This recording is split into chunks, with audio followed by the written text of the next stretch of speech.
Maruti Suzuki Omni, one of India's most iconic vans, made its debut in 1984 as the second vehicle ever produced by Maruti Udyog after the legendary 800.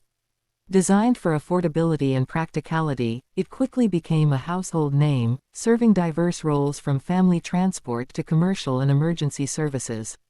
The Omni was powered by a 796cc, three-cylinder F8B petrol engine, producing 35 horsepower and 59 Nm of torque. With a lightweight body and rear-wheel drive, it offered decent fuel efficiency, making it an economical choice for businesses and families alike. The van featured a 4-speed manual transmission and had a simple, utilitarian dashboard with minimal controls. One of the Omni's biggest strengths was its unmatched versatility. It was available in multiple variants, including a passenger van, cargo van, ambulance, and even special editions with LPG and CNG fuel options. Its boxy design maximized interior space, allowing comfortable seating for up to 8 passengers or generous cargo room. The sliding doors on both sides made entry and exit easy, a feature loved by customers.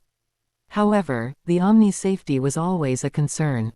Lacking crumple zones, airbags, and basic structural reinforcements, it struggled to meet evolving crash test norms. Despite its practicality, Maruti Suzuki had to discontinue the Omni in 2019 due to stricter Bharat Stage 6 BS6 emission regulations and improved safety mandates. Even after its production stopped, the Omni remains a common sight on Indian roads.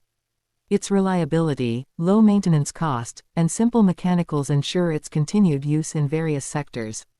For many, it's not just a van but a nostalgic symbol of an era when simple, functional vehicles ruled the Indian automobile landscape.